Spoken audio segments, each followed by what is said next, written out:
Hi everyone, मुलांसाठी एक tasty snacks घेऊन आलेले आहे मी.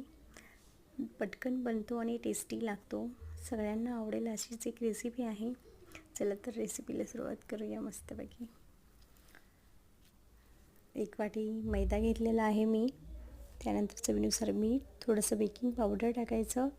त्यानंतर थोडंसं ओवा टाकायचा. मोठे 2 चमचे तेल ॲड करायचं. ते अगोदर मिक्स करून घ्यायचं आणि तुम्ही बघू शकता पिठा छान झालेला आहे. थोडं थोडं पाणी टाकून छान डो बनवून घ्यायचा आणि झाकून ठेवायचं साईडला 1 तासासाठी. त्यानंतर त्याला लागणारा मसाला तयार करून घेऊया आपण. एक उकडलेला बटाटा आहे, खिसून घ्यायचा. छान बेसिक मसाले ॲड करायचे. हळदी, जिरा पावडर, धनिया पावडर, चवीनुसार मीठ, लाल तिखट. त्यानंतर एक चपाती लाटून घ्यायची मस्त पातळ लेअरमध्ये.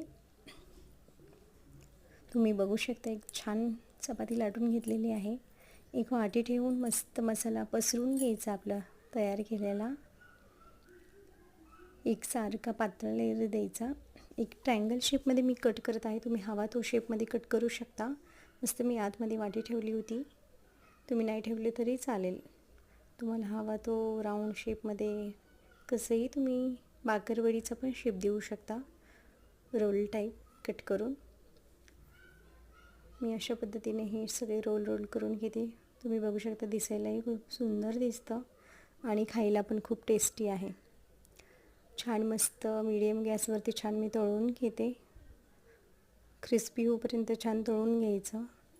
त्यानंतर हे माझे रेडी आहेत तळून. तुम्ही बघू शकता खूप छान लागतं. सॉस, चटणी कशासोबत पण तुम्ही खाऊ शकता. अशाच नवीन नवीन रेसिपी बघण्यासाठी प्लीज फॉलो करा.